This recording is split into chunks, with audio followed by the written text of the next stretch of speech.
Santiago de Chile, 29 de junio de 1973. Al no poder destituir constitucionalmente al presidente Allende, la estrategia del gobierno norteamericano y la oposición chilena pasa a ser la estrategia del golpe de Estado.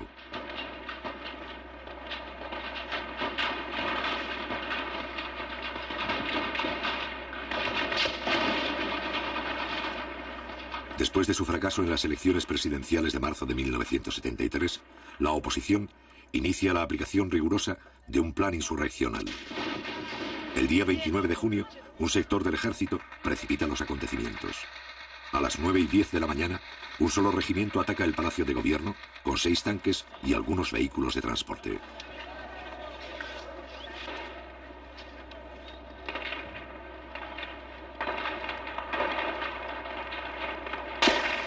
Un poco más tarde, un corresponsal argentino filma su propia muerte.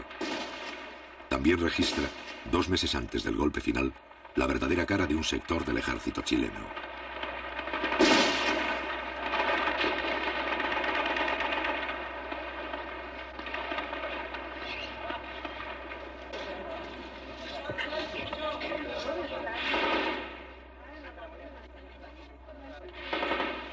Durante una hora, los tanques intercambian disparos con los carabineros de la Guardia Presidencial, que se encuentran en el interior del Palacio de la Moneda. En estos primeros instantes mueren 22 personas. El Parlamento, el Poder Judicial y los partidos opositores guardan silencio.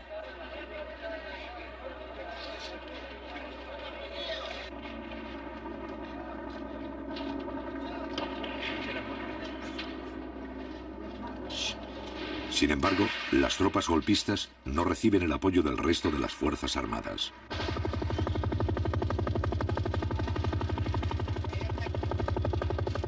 Tal vez considerando que todavía no hay condiciones para el éxito del alzamiento, el resto de la oficialidad no se suma a esta acción. Mientras tanto, las tropas leales inician el primer contraataque para romper el cerco. ¡Cuidado, cuidado, que sale aquí!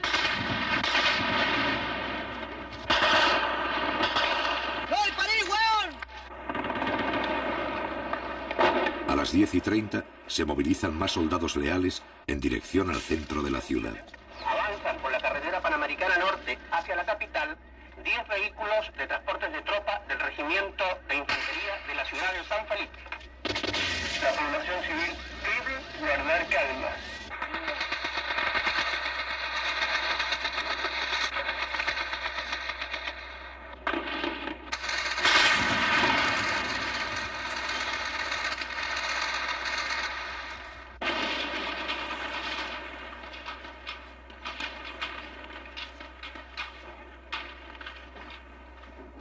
Al cabo de un breve enfrentamiento, los tanques sublevados inician la retirada. El comandante en jefe del ejército, general Carlos Prats, dirige en persona las operaciones. A las 11 de la mañana, cuando todavía se combate, el presidente de la República entra en el Palacio de Gobierno. A esa misma hora llega otra columna de soldados leales, encabezado por el ministro de Defensa, José Toá.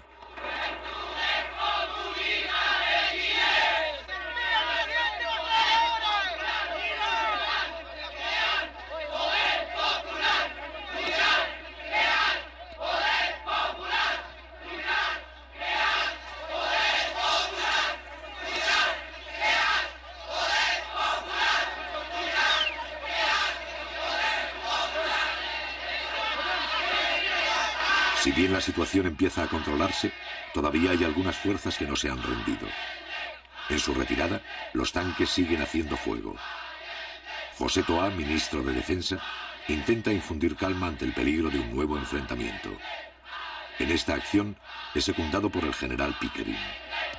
Ministro, si no controlamos a esta gente aquí va a quedar una masacre, oiga, por favor, a ver si usted me ayuda. Váyanse, hombre, váyanse. Váyanse, váyanse, por favor, porque si no pueden morir algunos.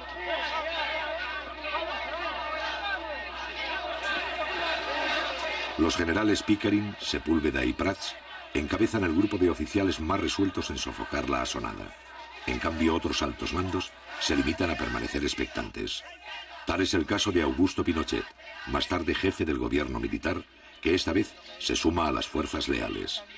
A las 11:30 horas, el general Carlos Prats asegura al ministro de Defensa la rendición de los alzados y señala la ubicación de sus propias tropas. Pero en el lado sur de la moneda están las escuelas suboficiales, en el lado norte está el regimiento Win. Pero el general Prats va a considerar indispensable la declaración del estado de sitio para controlar la situación. Hay que declarar el estado de sitio inmediatamente. Porque esta situación de otra manera no se puede controlar.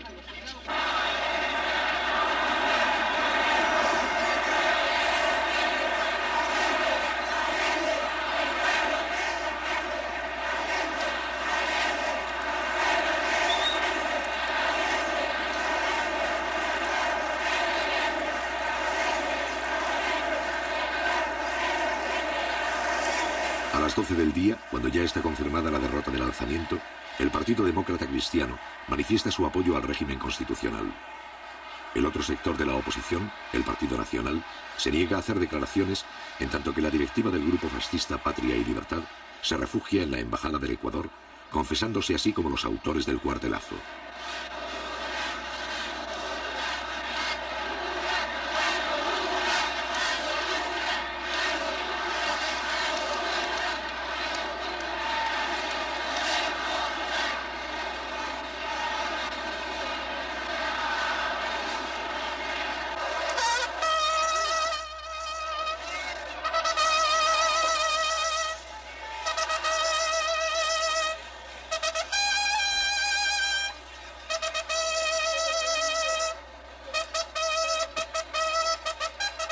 A las 6 de la tarde, la bandera presidencial es arriada por la guardia que ha defendido el palacio.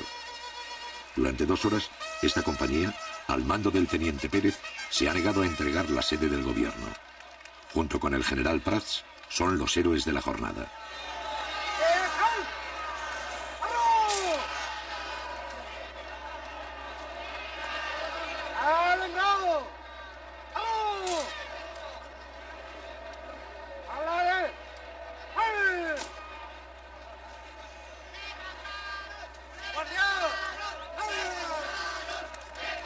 La facilidad con que se ha aplastado el conato de golpe abre muchas interrogantes.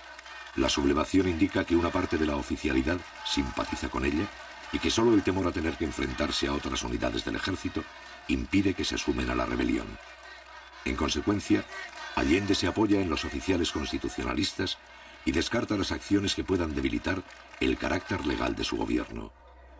Haremos los cambios revolucionarios en pluralismo, democracia y libertad, lo cual no significa tolerancia contra los antidemócratas, tolerancia con los subversivos, ni tolerancia jamás con los fascistas, camaradas.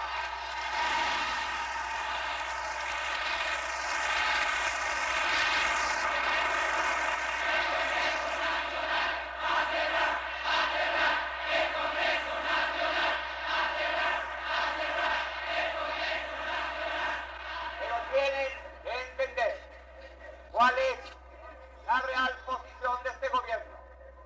No voy, porque sería absurdo cerrar el Congreso. No lo voy a hacer.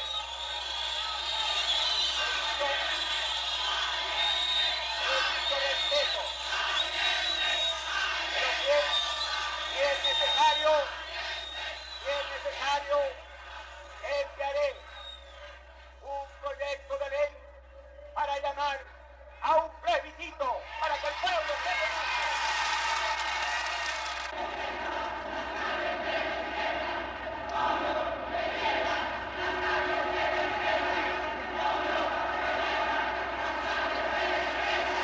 Al otro día, Allende solicita al Congreso la aplicación del estado de sitio. Mientras tanto, desde la mañana del 29 de junio, los trabajadores de izquierda asumen el control de fábricas, empresas, minas y centros agrícolas a lo largo de todo Chile.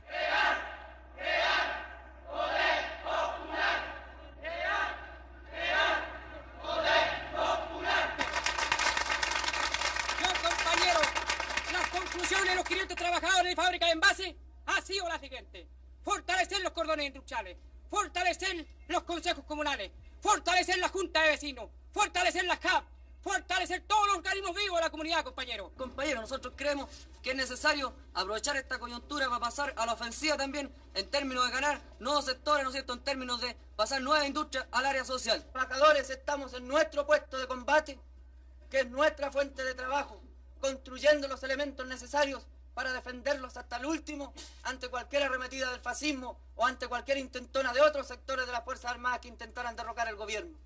Nosotros creemos que debemos asegurar bien nuestro puesto de combate, que está en las industrias primero. Al mismo tiempo se fortalecen todas las formas de poder popular, en especial los cordones industriales. Cada cordón industrial es una agrupación de fábricas y empresas que coordinan las tareas de los trabajadores de una misma zona. En las principales ciudades del país se han constituido 31 cordones industriales, de los cuales 8 pertenecen a Santiago. Compañero, ¿a qué representa usted aquí? Cordón Macul, compañero. ¿Usted, compañero, qué Cordón Macul. ¿Usted, compañero, qué Cordón Cerrillo, Maipú. ¿Usted, compañero, qué representa? Cordón Cerrillo. ¿Usted, compañero, Cordón Vicuña Maquena. ¿Usted, compañero, qué Cordón Vicuña Maquena. compañero, qué representa? Cordón O'Higgins. ¿Qué representa? El sindical del Partido Radical. Con el apoyo de los cordones, el gobierno pone bajo el control permanente del Estado algunas fábricas de carácter estratégico, utilizando para ello los mecanismos legales. Compañeros, como todos sabemos, grupos fascistas intentaron derribar el gobierno y al parecer todavía existen ramificaciones de ello. Por lo tanto, sigue el peligro latente contra un proceso que ha iniciado y tomado en sus manos la clase trabajadora. Hoy se resolvió lo que sigue, teniendo presente que la industria de envases de papel aluminio Alusa ha suspendido la entrega de sus productos, lo que constituye un entorpecimiento de la distribución. Y vistos el Decreto Supremo número 338 y la Ley número 16.464, resuelvo. Primero, requísese el uso y goce del establecimiento industrial, maquinarias y demás elementos necesarios para la producción y o distribución de la fábrica de envases Alusa. El 2 de julio, la ley sobre el estado de sitio propuesta por Allende es sometida a la aprobación del Parlamento. Esta ley consiste en otorgar al jefe del Estado facultades extraordinarias. Mediante ellas, el presidente podría nombrar, trasladar y destituir a los jefes militares que crea conveniente. Ofrezco la palabra. Ofrezco la palabra.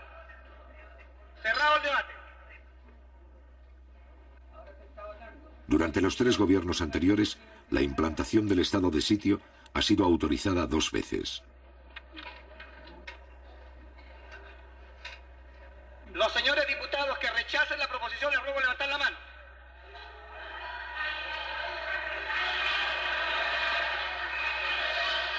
El estado de sitio, principal instrumento legal para afrontar una situación de emergencia, no es autorizado. Resultado de la votación. Por la afirmativa 52 votos, por la negativa 81. Queda rechazada la proposición formulada por el Ejecutivo. La iniciativa del Ejecutivo no consigue convencer al Parlamento. Los partidos opositores estiman injustificado conceder a Allende poderes especiales.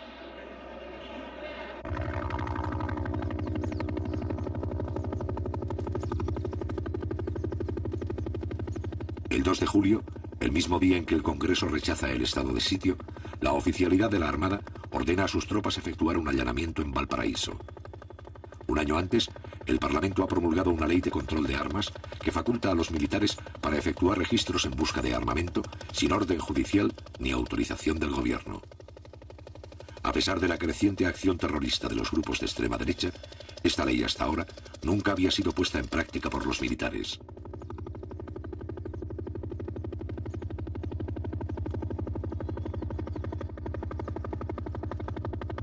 Cada allanamiento incluye el cerco de la industria, la detención temporal de los trabajadores y su posterior interrogatorio. Así, sin salirse de la legalidad, algunos oficiales comienzan a actuar contra los empleados y obreros de las fábricas. En este primer allanamiento no se encuentran armas. Chile está bajo la agresión del imperialismo norteamericano y un sector de la oligarquía que en octubre del 70 se unió a la ITT y a la CIA para derrocar a este gobierno, pretende repetir una intentona de esa naturaleza. Entonces la lucha en este momento tiene un carácter patriótico y nacional. Chile tiene pleno derecho a regirse de acuerdo con la voluntad de su pueblo. Al mismo tiempo, está en marcha un proceso de transformaciones sociales revolucionarias que tiene como finalidad abrir camino a una sociedad socialista. Frente a la amenaza de golpe de Estado, el Partido Comunista y un sector de la izquierda coinciden con las ideas del presidente Allende. Se trata de evitar un enfrentamiento armado en condiciones que se estiman desfavorables.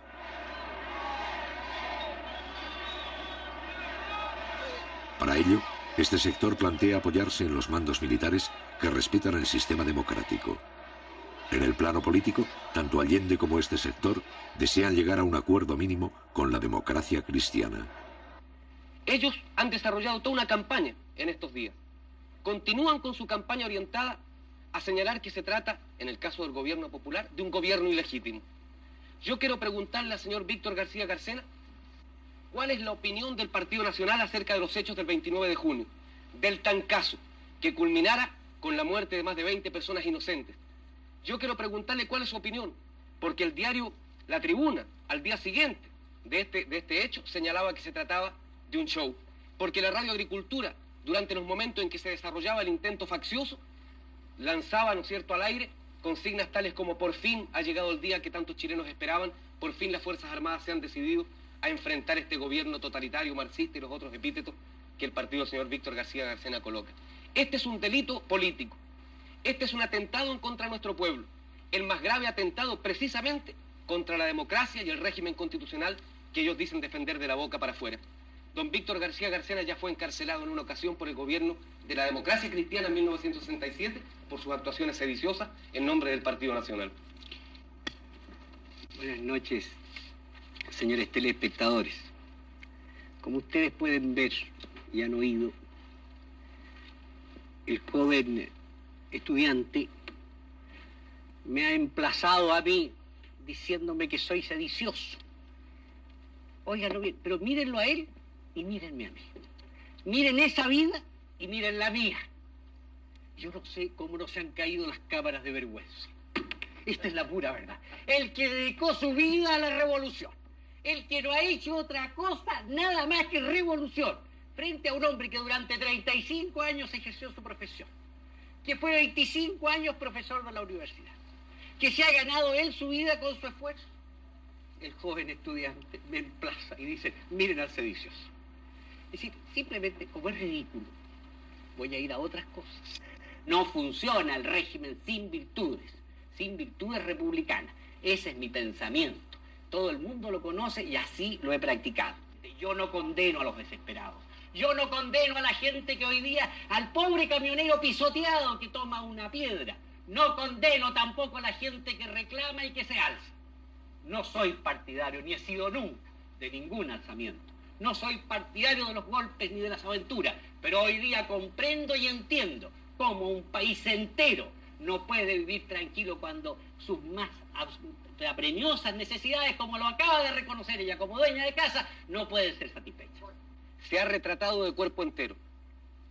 Ha mostrado el rostro sedicioso, el rostro golpista del Partido Nacional. Y señora Anzieta, aquí está el principal riesgo al régimen constitucional y a la democracia que usted dice defender. El señor Víctor García Garcena, y ustedes lo escucharon, señores telespectadores, acaba de decir que él no condena el alzamiento del 29 de junio, materializado por una unidad traidora, sin duda, a la limpia tradición de nuestras Fuerzas Armadas. No condena el asesinato de más de 22 personas. No lo condena. Al revés, no ha tenido aquí, eso sí, la suficiente franqueza para decir que lo aplaude, como lo aplaudió su radio, la Radio Sociedad Nacional de Agricultura, como lo aplaudió su diario, el diario La Tribuna, que al día siguiente dijo que era un autogolpe, un show montado por el gobierno de la Unidad Popular. Y repítalo aquí, señor Víctor García. No he dicho que he apoyado el alzamiento, no me tergiverse porque eso no lo admito. Pronúnciese claramente. Sí, acabo de pronunciarme claramente y no le voy a hacer más caso. Quiero que explicarle a ustedes, señores telespectadores, que nuestro sistema es el sistema no de odio de clases, ni de lucha de nada. Es lo que se llama la integración nacional. Eso es lo que perseguimos. Perseguimos es que todos nos sentamos miembros de una misma patria. Como en Uruguay. Nos sentamos fraternales. ¿Para qué me interviene con otros países que no tienen nada que ver? Usted parece que fuera boliviano. Sí. No se desespere, don Víctor García. Por favor, no se ponga histérico, por favor, permítame continuar. Estos son los problemas. ¿De dónde provienen los atentados en contra de la democracia y de la libertad?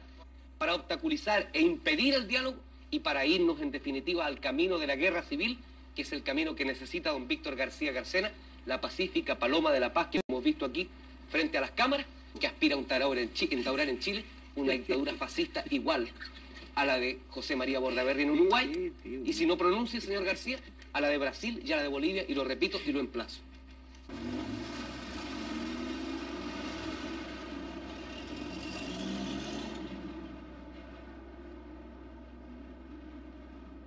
El día 5 de julio, Salvador Allende forma un nuevo gabinete para acometer la crisis y crear condiciones favorables para un diálogo con la democracia cristiana. Con este fin, trata de incorporar a una personalidad de este partido. Yo sé perfectamente bien que los procesos revolucionarios sacuden y convulsionan a los pueblos, pero sé también que aquí hemos querido y tratamos de hacer algo que otros pueblos no alcanzaron, una revolución por cauces distintos, de acuerdo a nuestra historia, a nuestra tradición y a nuestra realidad. Espero que todos seamos capaces de escribir una página más para señalar que Chile tiene su propia voluntad creadora y su noble decisión de hacer cada vez más grande la patria. Luego tomar juramento de estilo.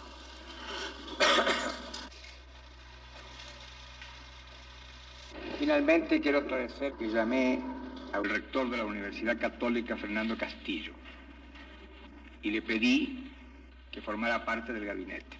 Lamentablemente tenías compromisos que yo respetaba. Respeté entonces las razones y a pesar de muy buena disposición, no pude contar con la colaboración de Fernando Castillo. Sé sí que contará el país con su colaboración en cualquier circunstancia. He querido informarles plenamente de esto Y además reiterar que tengo confianza en que superaremos las horas difíciles con el esfuerzo de todos. Muchas gracias.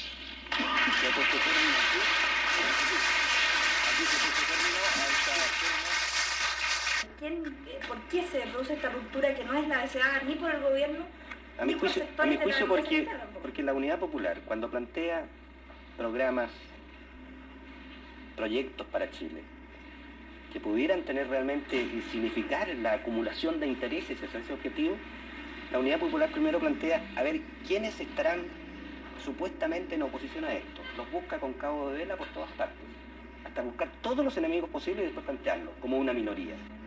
Cuando yo creo que los grandes planteamientos de transformación de nuestra sociedad son planteamientos que, bien lanzados como mensaje, buscando todos aquellos que puedan confluir como una fuerza realmente creciente hacia los objetivos de Chile, es lo que es la más fundamental obligación de un gobierno. Pero bajo la influencia de su ala más tradicional, el Partido Demócrata Cristiano no desea por el momento dialogar con el gobierno. Aún así, tanto Allende como un sector de la izquierda y de la propia democracia cristiana continuarán los esfuerzos para iniciar un diálogo que modifique la correlación de fuerzas ante un posible golpe de Estado. Tenemos, compañeros, hacer un llamado a la sensatez y al patriotismo de los sectores de la democracia cristiana que piensan con su propia cabeza y que no siguen los dictados del Pentágono, de la CIA, de los Yarur o de los Duni Edwards, para que se opongan con toda su fuerza en la base del pueblo, en los sindicatos, en todas partes, a la ofensiva fascista, a la ofensiva reaccionaria. Porque si el fascismo, compañeros, lograra vencer, no le preguntarían al obrero del cobre si es comunista, si es mapucista, si es socialista o si es demócrata cristiano para reprimirlo.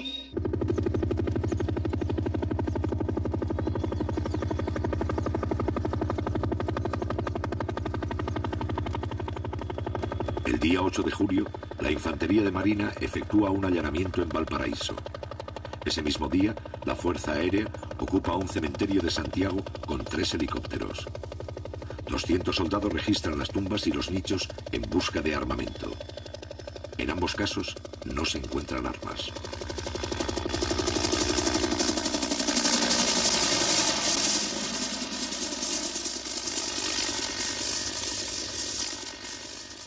Ya es una cosa ya del otro mundo, se puede decir lo que están haciendo estos muñecos. Diariamente, pues mira, venir a sacar los muertos. ¿Cómo se le ocurre? ¿A dónde se ha hecho que los muertos? Porque ellos no tienen balas, no tienen nada. ¿Cómo los van a matar? ¿No le parece? Sacarlos los pobrecitos de ahí. De ahí un hueso se le tira quizás a dónde para que lo hubieran muerto a ellos. Así que mañana pasado, en la misma noche, los mandan a aviones listos. Los matan a todos y como somos indefensos, aquí nos quedamos. Pues. ¿Y habría que armar al pueblo entonces? Por supuesto, claro. Y eso es lo que tiene que hacer el gobierno. Y ya lo más pronto. Al gobierno, porque si no lo hacemos nosotros, imposible que... Nosotros somos la fuerza de él. Porque por él, o sea, él está de presidente por nosotros, porque nosotros lo sacamos. No ellos, porque los ricos jamás van a tirar para nosotros. Y todo lo que tenemos nosotros ahora lo tenemos por el gobierno de ahora. Porque nosotros nunca habíamos tenido nada. Así que, ¿cómo no va a estar agradecido uno del gobierno? Eso es lo que hay que hacerle entender a alguna gente que todavía está errada. ¿Eh? Tienen su mente media extraviada y no me televiso. Tienen su mente media extraviada y no comprenden las obras que se hacen. Uno que está cada día saliendo a trámite y cosas, ve lo de arriba, ve el esfuerzo que hacen por los pobladores. Así que... ¿Qué es lo que tenemos que hacer nosotros para defender este gobierno? Unirnos. En primer lugar... Si vienen con armas ellos, ¿cómo le respondemos? Tendríamos que también tener cómo defendernos. ¿Eh? Yo creo que ese es el pensamiento de todos aquí. Al menos aquí nadie tiene un arma en este campamento, nadie. Y usted sabe que con mano, con palo no se puede hacer nada. Si vienen ellos con un arma de fuego no se puede hacer nada. Existen las organizaciones de defensa por parte de los trabajadores. Existen las brigadas que en un momento determinado pudieran moverse. Pero no existen los elementos populares para defender las industrias, ni existen los elementos populares siquiera para movilizar trabajadores en una franca disposición de combate o de lucha callejera contra algunos sectores militares o algunos sectores del fascismo provistos de esos elementos. ¡Milicia popular! ¡Milicia popular! El día 12 de julio, el Partido Socialista hace pública su posición frente a la amenaza de golpe. Los soldados, marinos, aviadores y carabineros no pueden prestarse en ningún momento y bajo ninguna circunstancia para asesinar trabajadores. Y llegado el caso de que algunos oficiales se alzaran, los oficiales, suboficiales, clase y soldados no tienen la obligación de prestarle obediencia. Aún más claro, no solo tienen el deber de negarse a acatar órdenes que signifiquen disparar contra el pueblo o participar en aventuras golpistas contra el gobierno o los trabajadores, sino que oponerse activamente a ellas. La burguesía debe estar clara que no puede actuar impunemente. A cada acción subversiva, a cada atentado contra Chile y su gobierno, los trabajadores responderán invariablemente utilizando todos los métodos y con todos los recursos que sea necesario. Nuestro partido piensa de que la toma de empresas, fábricas, fundos, es una respuesta legítima de la clase obrera y de los trabajadores a la actitud sediciosa y golpista de la derecha. Hemos dicho de que la reacción debe pensar cada uno de sus pasos. Sobre la posición del partido frente a estos allanamientos que hacen los militares de nuestra industria a la búsqueda de armas, que considero que es una forma ofensiva hacia la clase, porque considero que los trabajadores, si en algún momento se hubiesen armado, es para defender a su gobierno, el gobierno de los trabajadores. Entonces, usted como abogado y jurista, ¿cierto?, podría explicarnos cuándo es legal, ¿no es cierto?, y cuándo es ilegal. Porque aquí aparece una cosa.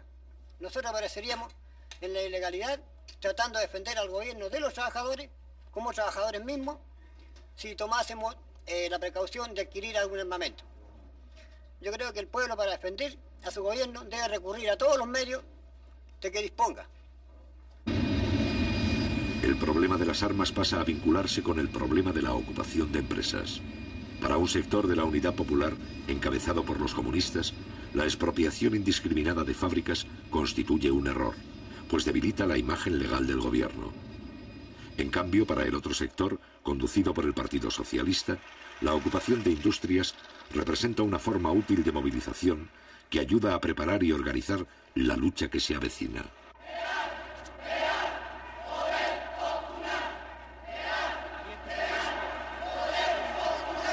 Este sector afirma que el choque armado con la derecha es inevitable y que la única forma de encarar un golpe es con la organización de las masas, fortaleciendo el poder popular, en especial los cordones industriales.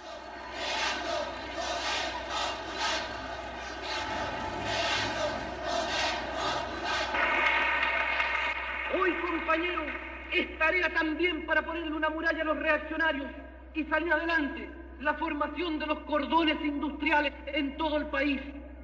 Se trata, compañeros, que los dirigentes sindicales nuestros tomen esa tarea como una tarea prioritaria de ellos, que se conecten compañeros de otras empresas, que en sus sindicatos planteen a los otros dirigentes la necesidad de vincularse con los compañeros de la otra cuadra, con los compañeros de más allá. Y así, compañeros, vamos construyendo esa fuerza popular que es la base para avanzar, que es la muralla para detener los intentos de la reacción.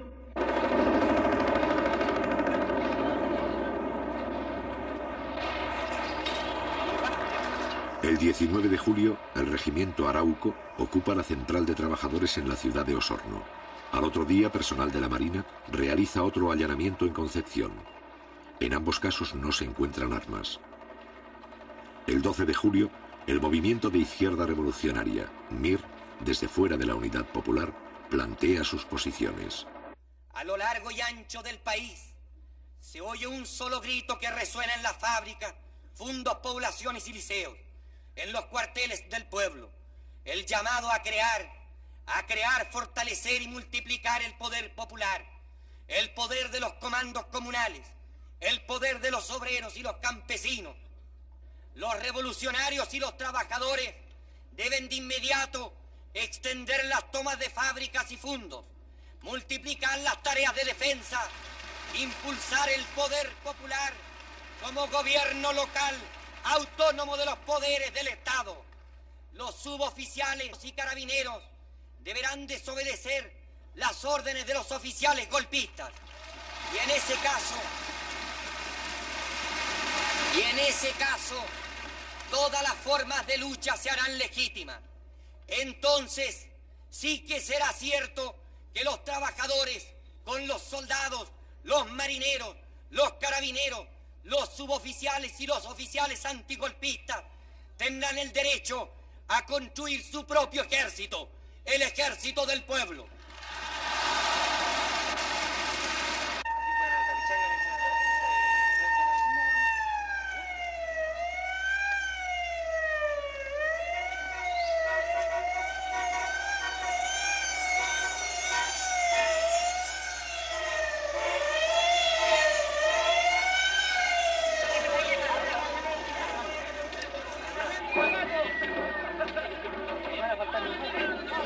El 19 de julio los trabajadores del cordón industrial Vicuña-Maquena ocupan la principal carretera de su zona.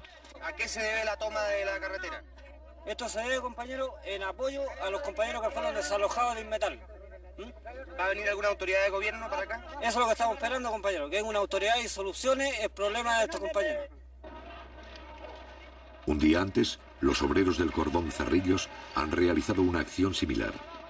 La protesta de este sector de trabajadores se dirige contra los intentos del gobierno de devolver algunas industrias para facilitar así un posible acuerdo mínimo con la democracia cristiana. Las contradicciones de la izquierda sobre la estrategia a seguir para detener el golpe estallan públicamente. A las 11:30, el prefecto de la policía ordena despejar el camino.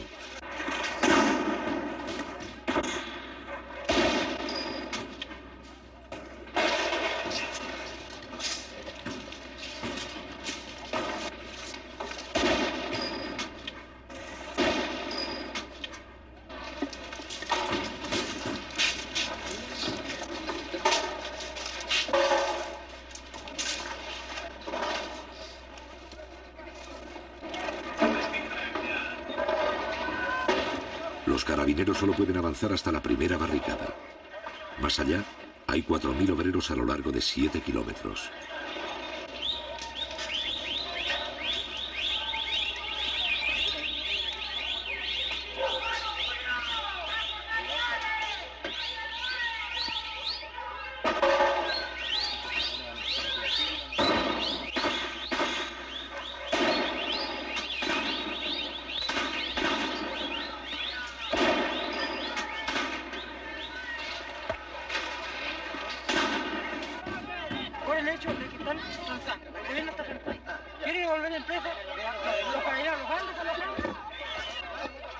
A las 11:45 llega el intendente de Santiago, funcionario de la Unidad Popular y máxima autoridad de la provincia.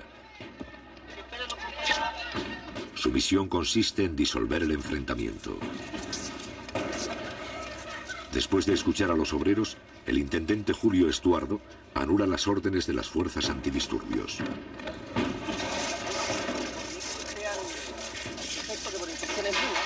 No se va a mover nada aquí y ustedes se van a retirar a 2 cuadras más allá. ¿Ah? Así que retírense las fuerzas policiales, ojalá más allá de Avenida Mata. ¿Ah? Y comuníquenle al prefecto que es una instrucción mía. Ya, gracias. La policía debe retirarse, pero el problema de las fábricas ocupadas va a seguir debatiéndose con la presencia de los delegados de la Central Única de Trabajadores. La CUT determinó una comisión que iba a ver los casos de las industrias que están hoy día en manos de los trabajadores. Y esa comisión está hoy día estudiando esos problemas a través con los organismos que corresponden, Corfo y Ministerio de Economía. Porque aquí hay que tener claro, compañeros, de que hay muchas industrias que no todas las que están tomadas, porque hoy día en Santiago hay una cantidad enorme de industrias tomadas, no todas van a poder ser pasadas al área social, por diferentes razones. Además, cuando la CUT lanzó el llamado de tomarse las industrias en caso de cualquier intentona golpista, esto significaba, digamos, en épocas críticas, parar la acción del fascismo. Pero en todo caso eso no significa de que indiscriminadamente todo tipo de industria va a pasar al área social, porque por allí también hay algunos problemas con industrias que están desfinanciadas totalmente y que el Estado, al hacerse cargo de ellas, digamos, en la práctica se hace cargo de callo, cuestión que no puede ser. De manera de que esto se ha estado discutiendo con los compañeros trabajadores afectados de las industrias respectivas. Como le digo, lo que queremos es una pronta decisión de la CUT, sea buena o mala, pero que sea una decisión para que esa no sea un anticuerpo en el seno de los trabajadores, compañeros. Nada más. El problema es que allí hay otras cuestiones de fondo. Esas empresas, por ejemplo, de capitales suizos, ¿qué pasa? De que hay un problema de relaciones internacionales allí. Ahora, ¿pero qué tiene que ver las relaciones internacionales con los problemas de los trabajadores? Tiene que ver mucho, porque el gobierno suizo es uno de los principales socios del Club de París, donde se discute y donde se renegocia la deuda externa de Chile, que ustedes saben que por efectos de que después que asumió el gobierno, que estatizó el cobre, por ejemplo, vino un boicot de los yanquis, en donde hoy día el país no tiene divisas, no tiene los créditos que antes tuvo. De manera que esto se renegocia en el Club de París, en donde allí Chile tiene que manejarse con mucha cautela. ¿Ah? Entonces, aquí no se trata de internacionales, se trata de pasar a la red social, toda la industria que a nosotros nos interesa, sin transar con nadie, compañero. Ese es el punto. Porque estas cosas, compañero, que usted está explicando en el ámbito internacional, es indudable que los trabajadores en general no lo van a comprender. Si usted no le da unas razones más criollas y con palabras en que todos las entendamos, los compañeros en este caso pueden pasar por sobre los dirigentes que están en la Central Única de Trabajadores. Yo puedo responder también a eso, o sea, también hay respuestas, si pudiéramos decir, más criollas, más chilenas, porque hoy día, ustedes saben, compañeros, de que nosotros, la clase obrera, a través de este gobierno hemos ganado una parte del poder, pero no hemos ganado todo el poder. La reacción busca de que las fuerzas del orden, ya sean carabineros o militares, se enfrenten a los trabajadores a través de esa lucha que plantea el compañero y no obedecen a la dirección central aquí. Se toman justicia por sus manos y se enfrentan a los carabineros, se enfrentan a los milicos, y después entonces se acusa al gobierno de que aquí hay indisciplina, de que no hay autoridad, y estamos a un paso de que se acuse constitucionalmente al presidente de la República, porque eso es lo que quieren. Pero nosotros, compañeros, también tenemos la película bien clara. Se nos pidió organización, que nos organizáramos los obreros, que entráramos a formar los cordones y comenzáramos a organizarnos en todos los frentes. Nos hemos organizado, compañeros, en los frentes poblacionales, nos hemos organizado en los frentes obreros, en los sindicatos, nos hemos también organizado en los cordones, y aún seguimos con la misma cantinela, pues, compañeros, de que no es el momento, y de que hay un poder legislativo y hay un poder judicial. Se nos pidió que nos organizáramos desde un comienzo, desde la población hasta el nivel más alto, y hasta el momento nos hemos organizado, pues, compañeros, y seguimos aún diciendo, el compañero presidente nos sigue pidiendo a nosotros que tengamos calma, que sigamos actuando en esta forma y sigamos organizándonos. ¿Pero para qué?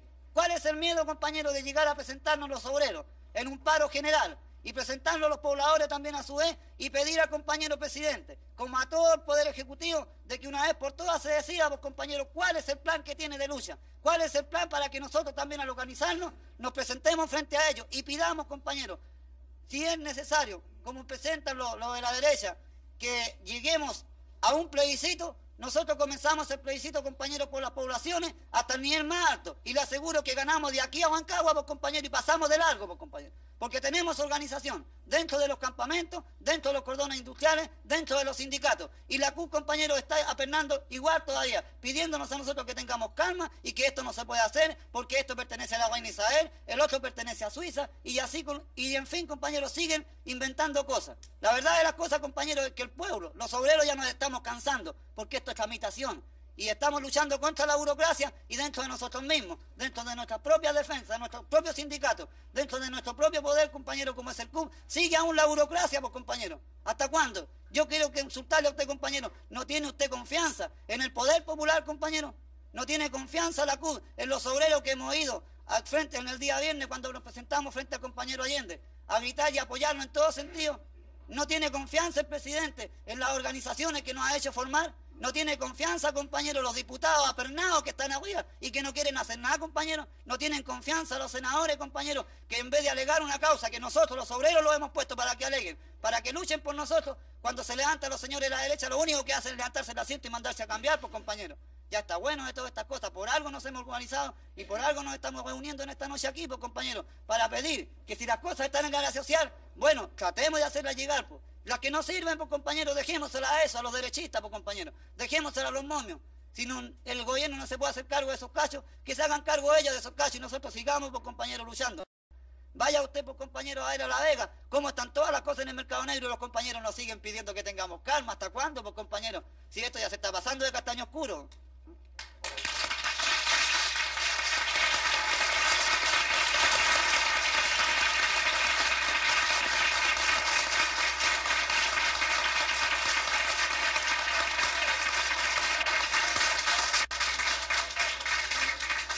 ¿Acaso ustedes no saben la composición de clase que existe hoy día en las Fuerzas Armadas, compañeros?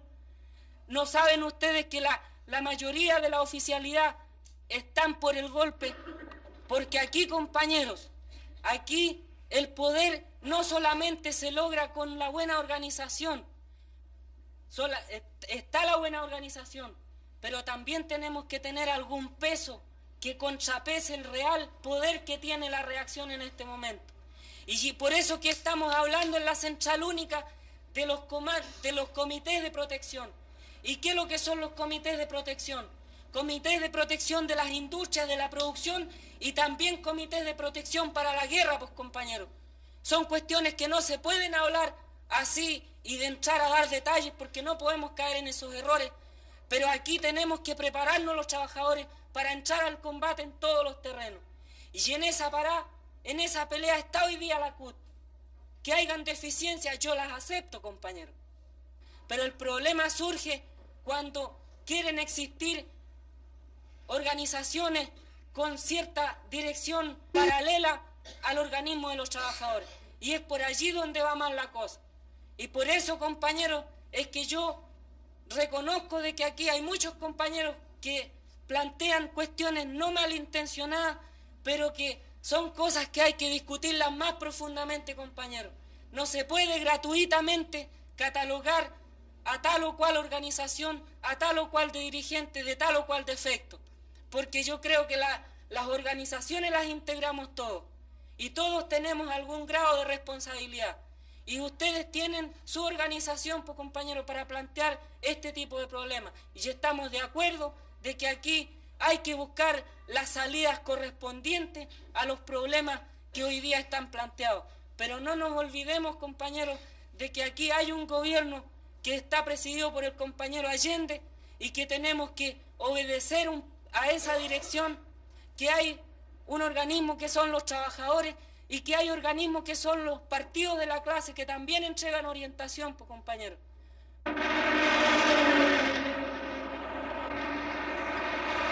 El día 19 de julio, la Escuela de Infantería allana una fábrica en el pueblo de San Bernardo. Sin excepción, todos los sectores de la izquierda reconocen la necesidad de preparar la defensa armada del gobierno. Pero la falta de dirección única impide la formulación de un plan conjunto.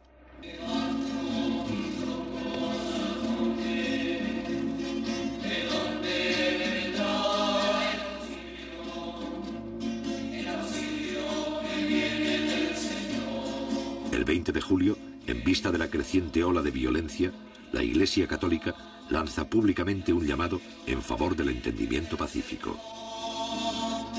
que hizo el cielo y la tierra, el auxilio me viene del Señor. Esta campaña, encabezada por el cardenal Silva Enríquez, culmina con la celebración en todo el país de misas por la paz.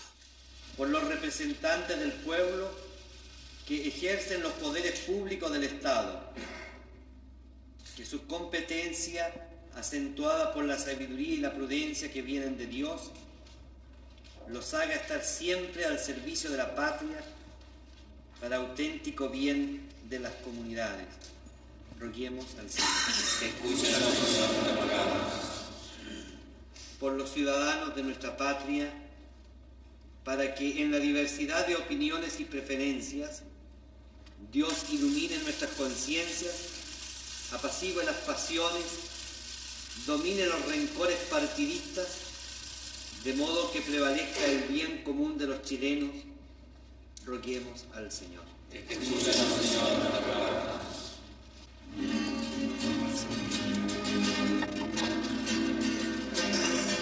El llamado a la pacificación que hace la Iglesia coloca a algunos jefes de la democracia cristiana en una posición difícil.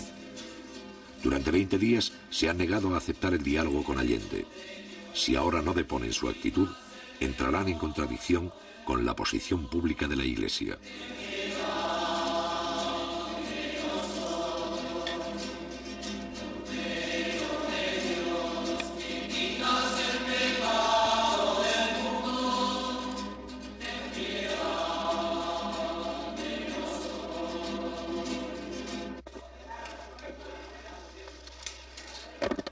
Días después, Patricio Aylwin, más tarde presidente de Chile, y Osvaldo Holguín, jefes máximos de la democracia cristiana, llegan al Palacio de Gobierno para entrevistarse con el primer mandatario.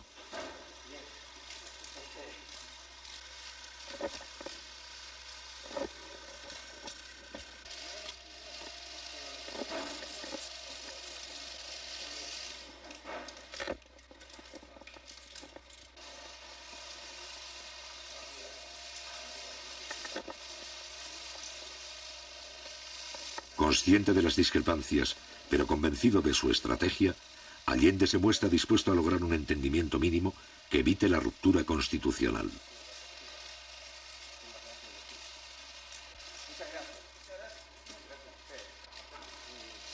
La posibilidad de un cierto acuerdo entre Allende y la cúpula demócrata cristiana causa una profunda inquietud entre los adversarios más irreconciliables del gobierno.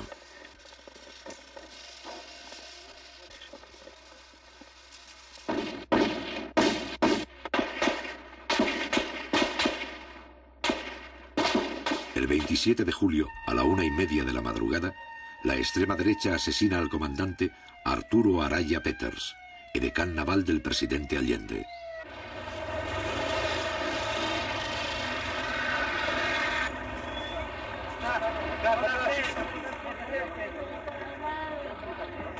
La violencia alcanza a un oficial directamente vinculado al presidente de la República, justo en el momento en que la democracia cristiana acepta dialogar con Allende.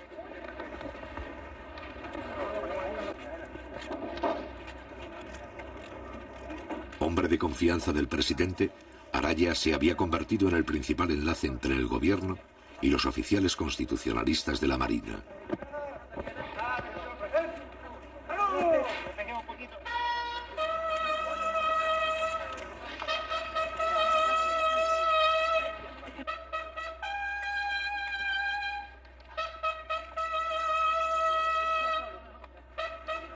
El mismo día 27, los restos del edecán se llevan al Palacio de la Moneda. Posteriormente se trasladan a Valparaíso para ser enterrados con honores militares.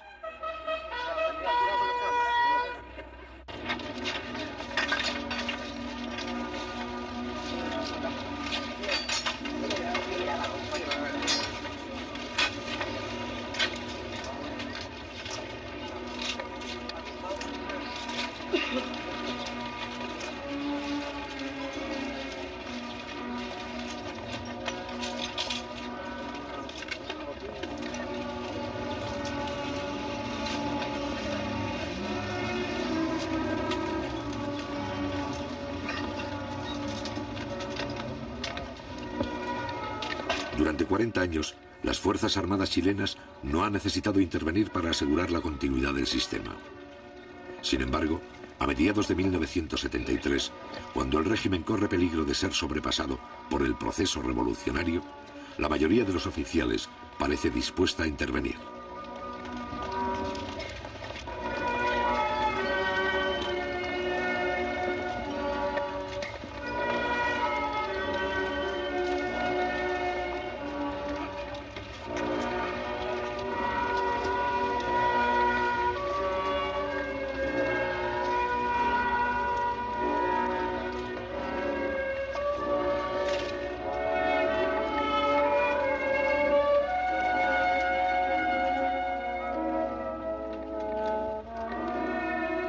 Meses más tarde, en su exilio de Buenos Aires y antes de ser asesinado, el general Carlos Prats declara que una de las razones para eliminar al comandante Araya era impedir que Allende se informara de lo que estaba ocurriendo en los círculos militares de Valparaíso.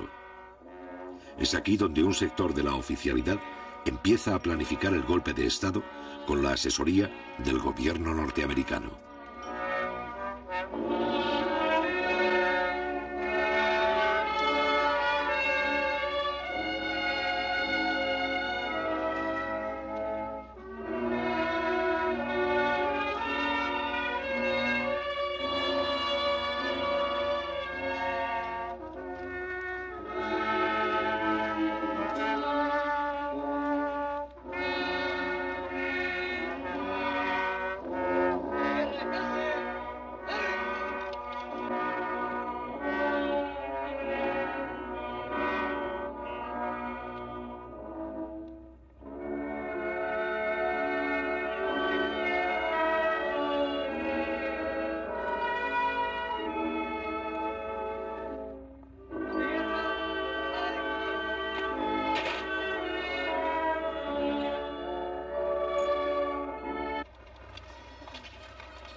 Para Raúl Montero, jefe de la Armada, defensor de la Constitución, la muerte de Arturo Araya significa la pérdida de uno de sus mejores oficiales constitucionalistas.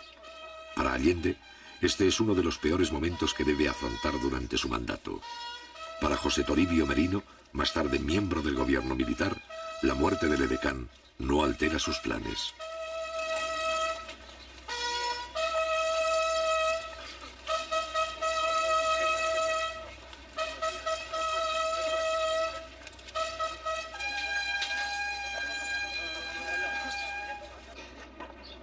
Han despedido los restos del comandante Arturo Araya Peters, el señor comandante en jefe de la Armada Nacional, almirante Raúl Montero Cornejo, y también el que fue su compañero de curso, capitán de navío Guillermo Aldonay Hanson.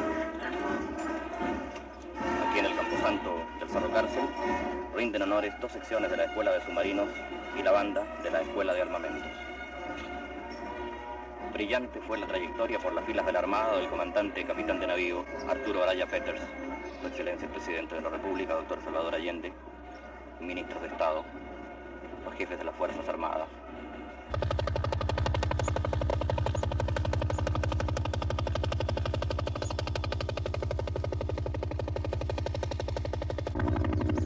Los allanamientos en busca de armas se intensifican. El día 3 de agosto, los militares rodean una de las principales fábricas del cordón Cerrillos de Santiago. Estos operativos permiten a los oficiales reconocer el terreno y estudiar la reacción de los trabajadores. A su vez, acostumbran a la tropa a enfrentarse con la población civil y vigilan el comportamiento de sus propios soldados. Al otro día, la 5ª División del Ejército ocupa el barrio industrial de Punta Arenas. Hasta la fecha, los militares han realizado 27 allanamientos en todo el país sin encontrar armas. Por primera vez en un operativo se utilizan tanques.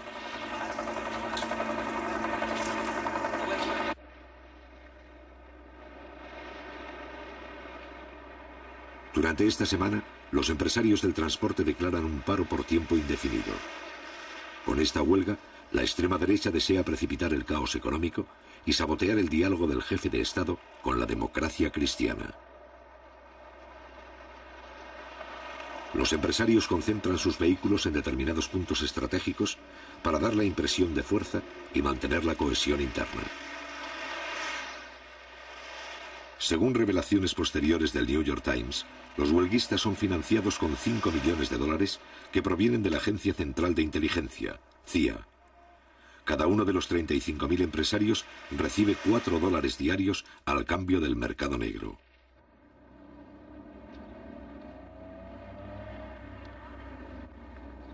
Mientras tanto, en los jardines del Congreso, tal como sucedió con la huelga del cobre, las mujeres de los camioneros recolectan dinero y víveres entre la población. El día 31 de julio, el gobierno decreta la reanudación legal de faenas y envía tractores para remolcar los vehículos paralizados hasta Santiago. Sin embargo, los empresarios se oponen por la fuerza y acusan al gobierno de atentar contra la propiedad privada. Estos hechos son filmados por el Canal 13 de televisión, que simpatiza con la huelga. Días más tarde, el Parlamento, en combinación con los periodistas de la oposición, transforman el incidente en un escándalo. El Congreso pide al Canal 13 que vuelva a emitir su versión filmada de los hechos como elemento de juicio para los señores parlamentarios.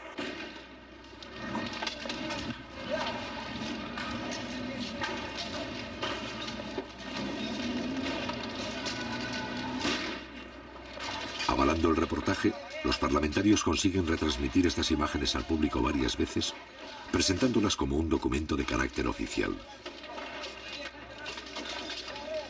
Esto pone de manifiesto el poder de la oposición en los medios informativos, así como la libertad de expresión que tolera el gobierno. El bloque opositor controla el Canal 13, primera sintonía de Santiago, así como el 75% de las radios y el 70% de la prensa escrita. En este caso, la incautación de los camiones sirve para alimentar una campaña de desprestigio gubernamental.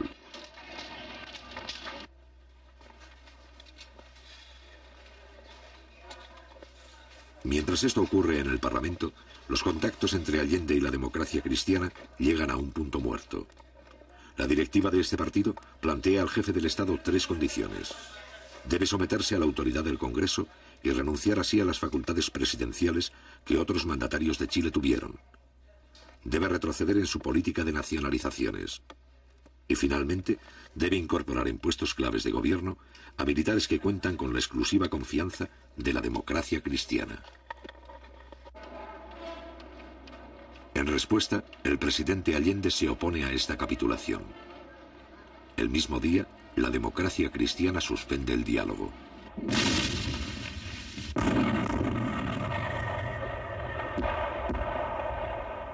Interrumpido el diálogo, toda la oposición se suma a la escalada antigubernamental. Durante julio y agosto, los grupos terroristas, entrenados por los servicios de inteligencia norteamericanos, realizan 250 atentados con dinamita y bombas incendiarias. Ante el creciente vacío de autoridad, Allende logra el apoyo de los comandantes en jefe de las Fuerzas Armadas y consigue que los militares acepten compartir responsabilidades frente a la situación. Un país no puede vivir sometido a la amenaza de desalmado. Las calles de Santiago fueron sembradas ayer por publicaciones como esta. Ahí habría que preguntarse quién las paga, dónde se imprimen, cuáles son las empresas que se prestan para que se atente contra la vida nacional, contra el gobierno, contra el país. 8 medidas para arrocar al gobierno. Con esa impudicia se está actuando.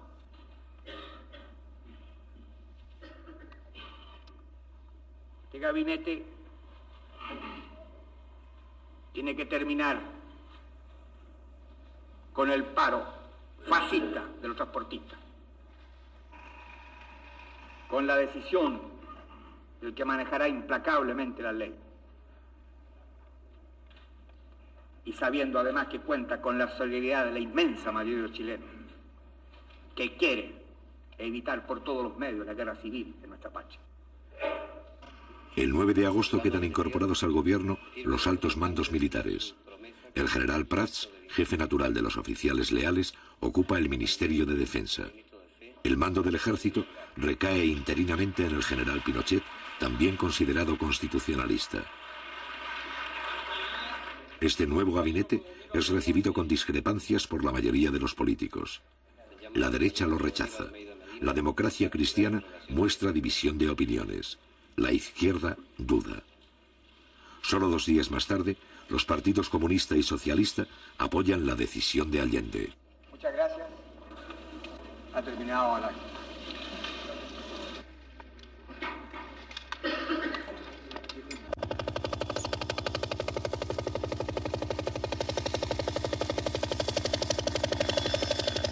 El 11 de agosto se realiza la primera gestión del gabinete cívico-militar para requisar camiones.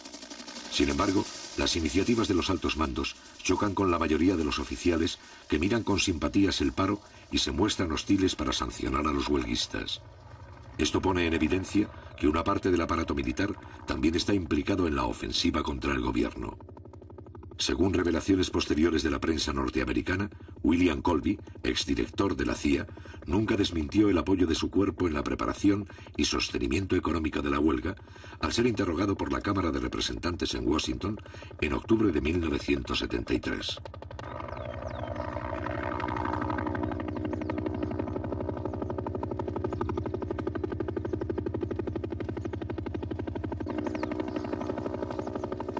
El 12 de agosto, el Partido Demócrata Cristiano declara oficialmente su apoyo a la huelga. En las fábricas, las materias primas comienzan a disminuir y en el campo escasean las semillas. En estas circunstancias, el gabinete cívico-militar ha fracasado.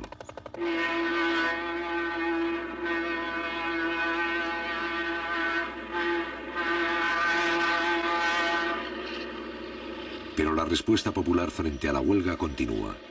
El gobierno y sus partidarios movilizan brigadas para llevar los productos a los centros de distribución.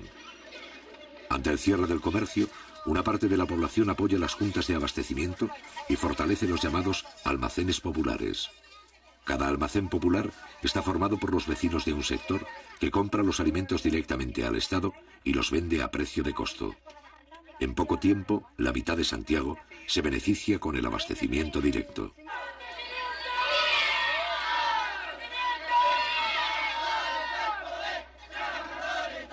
En algunos barrios, los cordones industriales envían piquetes de obreros para vigilar la distribución y abrir los comercios cerrados.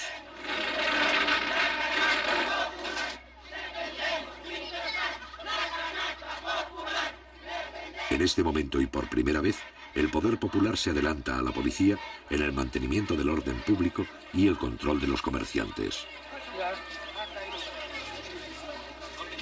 Tenga la bondad de retirarse los niños. Porque este no es un paro de obreros, compañeros. Este es un paro de empresarios de camiones. Yo no creo que haya un obrero ahí que tenga un camión que esté paralizado. Los que están paralizados, los que tienen flotas de camiones. Y esos son los que están manteniendo esta huelga inútil. Este paro es netamente político. Este es un paro netamente político de que están perjudicados nosotros los pobladores. Nosotros estamos pagando todas estas tremendas colitas aquí. Si la cuestión de los camiones se ponen a trabajar, se termina esta cuestión de cola. Pero los trabajadores conscientes salimos a la calle, salimos, luchamos y cumplimos nuestra misión como trabajadores, defendiendo toda la fuente de trabajo y seguimos produciendo y cargando mercaderías para allá y para acá a pulso, cosa que en la población no le faltara ningún alimento. Eso se lo demostramos todos los trabajadores, al compañero presidente, a la autoridad de gobierno. Un sector de los transportistas que apoya al gobierno organiza convoyes para mantener la distribución de alimentos entre las provincias. La población también desarrolla un sistema de abastecimiento por familia denominado canasta popular.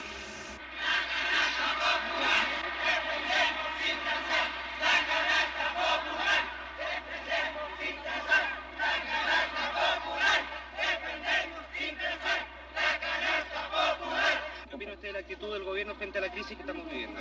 La actitud del gobierno, compañero, tiene que muñequear, porque si usted fuera gobierno tendría que hacer lo mismo, compañero. Porque el gobierno tiene que bailar en la cuerda floja muchas veces. Yo creo, compañero, no es culpa del gobierno. Para mí, como socialista marxista del año 32, a esta parte, compañero, porque yo estuve en la pelea en la República Socialista, a Marmaduke Groves, compañero, y a otro, después que cayó en un error el compañero Groves. Cuando el pueblo le pedía las armas, compañero, y él siendo militar no las entregó, compañero. Claro que habría sido, compañero, una matanza incontrolada, compañero, porque allí quizás que habría pasado, porque si ahora mismo, compañero, a nosotros nos falta mucho, digo yo, de tener un buen frente, que lo tenemos en todas las poblaciones. Tenemos organización antifascista, compañero, y comités de defensa, pero nos falta un poquitito de coordinación provincial y nacional, compañero, para actuar en un solo frente. Porque que no los vaya a pasar aquí si viene el enfrentamiento como pasó en España, compañero, que por la división de algunos partidos, compañero, y los anarcos sindicalistas por un lado, los socialistas por otro, y se montó el fascismo de Franco, compañero, en el poder. Mientras tanto, en Valparaíso, un grupo de la marinería detecta la conspiración naval e informa a varios jefes de la izquierda. Esta acción es descubierta por los altos mandos y los marinos son acusados de amotinamiento, encarcelados y sometidos a tortura.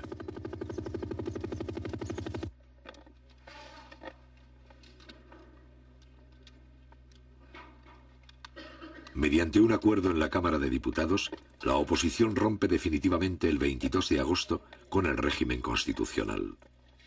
Este acuerdo, sin fuerza legal, señala que el gobierno estaría quebrantando la Constitución y representa un abierto llamado a la intervención militar.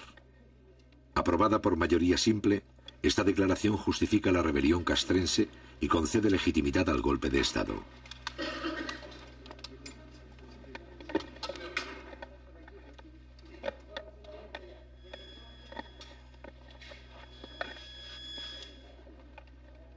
A partir de ese momento, los hechos se precipitan.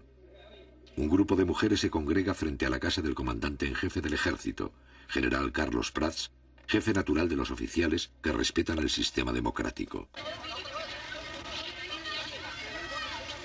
La manifestación, donde participan las esposas de 6 generales, es para señalar a Carlos Prats de que ya no tiene el apoyo de la cúpula militar. Al otro día, la Junta de Generales le niega su respaldo y Carlos Prats resuelve presentar la renuncia.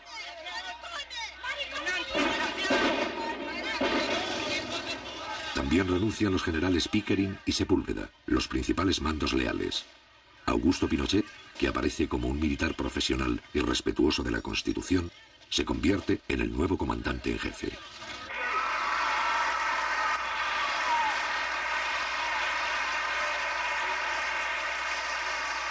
Mientras la conspiración avanza, la oposición civil inicia la última ofensiva. El 14 de agosto, en la Universidad Católica, las mujeres del movimiento Poder Femenino se reúnen para apoyar la huelga del transporte. Es por eso que esta lucha de los transportistas, que ya se libró en octubre, esta vez tiene que ser una batalla hasta las últimas consecuencias. Así lo hemos entendido todos los que estamos apoyando a los transportistas en su justa lucha.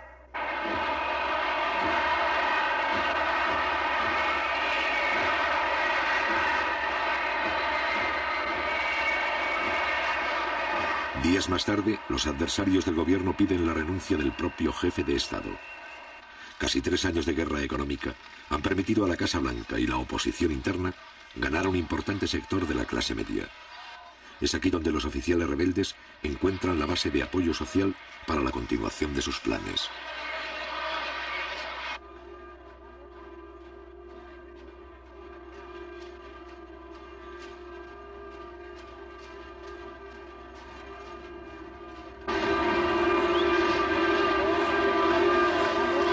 El día 4 de septiembre se cumple el 3er aniversario del triunfo electoral de Salvador Allende. A pesar de la crisis, los simpatizantes del gobierno realizan una de las concentraciones más grandes de la historia política del país.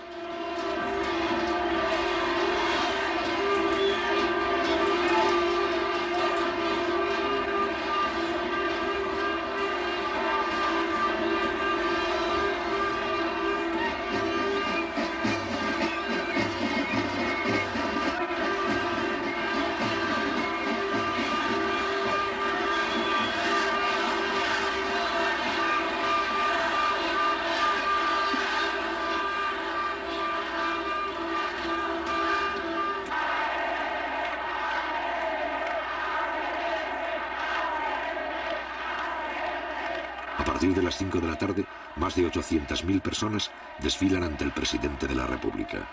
3 días después, Salvador Allende informa a sus colaboradores que desea convocar un plebiscito para resolver por la vía democrática la continuidad del gobierno. La fecha marcada para dar a conocer públicamente este plebiscito es el día 11 de septiembre. Mientras tanto, el desfile continúa.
¡Presidente!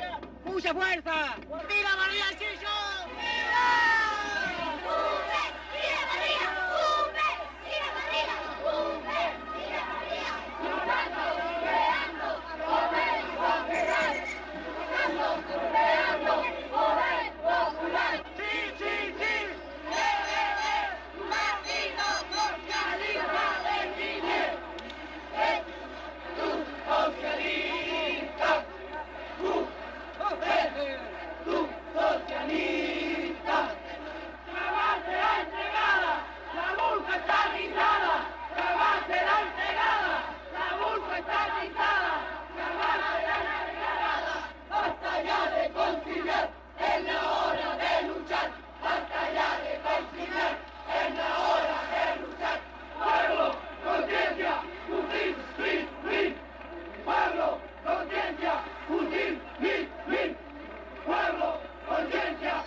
Frente a este pueblo movilizado, pero sin armas, va a entrar en acción el último recurso de la oposición interna y del Departamento de Estado norteamericano. Les habla el presidente de la República, desde el Palacio de la Moneda. Informaciones consignadas señalan que un sector de la marinería habría aislado Valparaíso y que la ciudad estaría ocupada. En todo caso, yo estoy aquí, en el Palacio del Gobierno, y me quedaré aquí defendiendo el gobierno que represento por la voluntad del pueblo.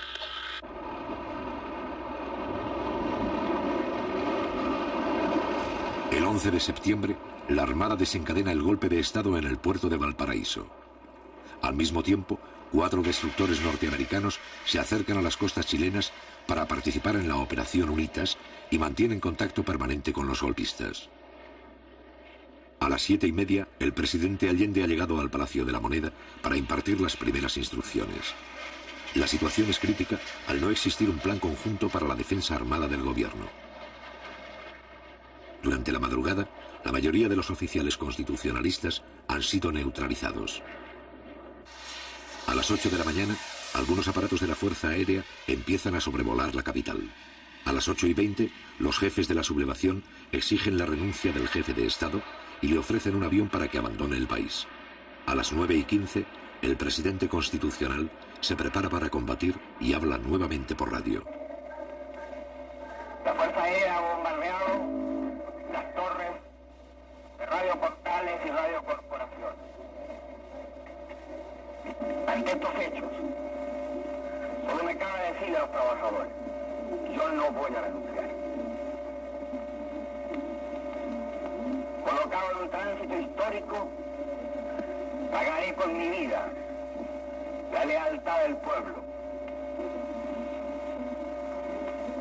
La historia es nuestra y la hacen los pueblos. ¡Viva Chile! ¡Viva el pueblo! ¡Vivan los trabajadores!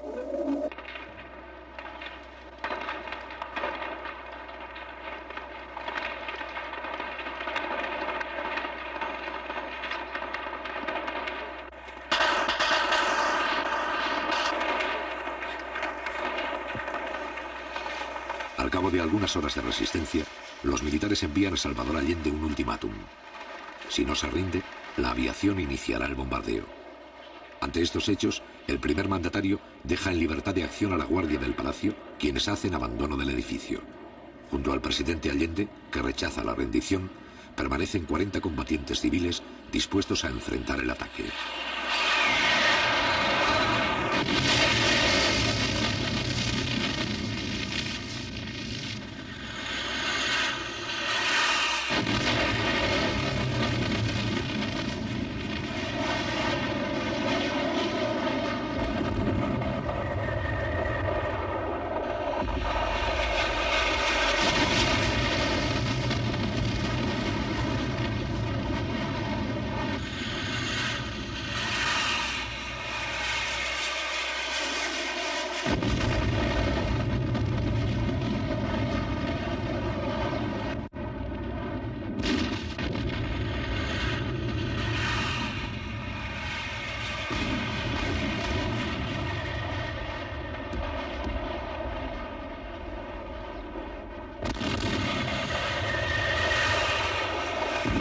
A pesar del bombardeo, los defensores del palacio resisten 3 horas.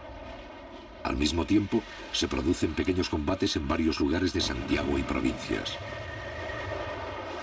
A las 2:15 de la tarde, el presidente Allende muere en La Moneda. A las 9 de la noche, los jefes de la sublevación se presentan públicamente al país. Las Fuerzas Armadas y de Orden han actuado en el día de hoy solo bajo la inspiración patriótica de sacar al país del caos que en forma aguda lo estaba precipitando el gobierno marxista de Salvador Allende. La Junta mantendrá el Poder Judicial y la asesoría de la Contraloría. Las cámaras quedarán en receso hasta nueva orden. Eso es todo.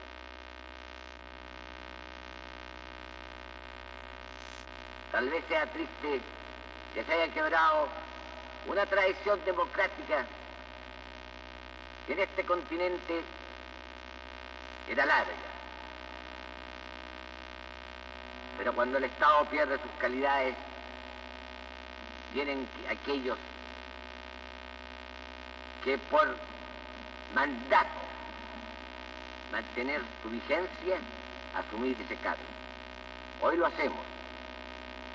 Estamos seguros que Chile entero tiene que comprender el sacrificio que nos significa. No se trata de aplastar tendencias o corrientes ideológicas, ni de ejercer venganzas personales, sino, como dije, de restablecer el orden público y volver al país por la senda del cumplimiento de la Constitución y las leyes de la República.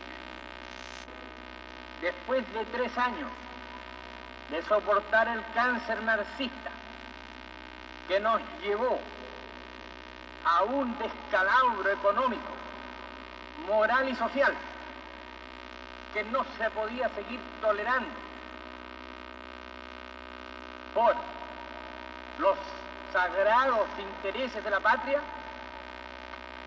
nos hemos visto obligados a asumir la triste y dolorosa misión que hemos acometido.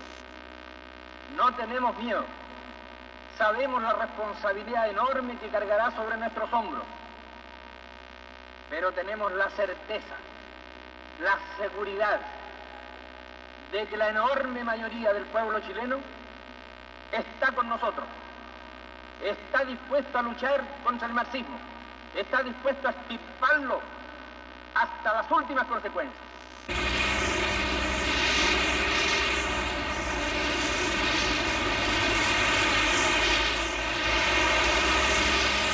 A partir del 11 de septiembre, todos los recursos del ejército chileno son utilizados para reprimir el movimiento popular con la complacencia del gobierno norteamericano. La primera resistencia armada ofrecida por algunos cordones industriales, poblaciones, minas y centros agrícolas es aplastada rápidamente en lucha desigual.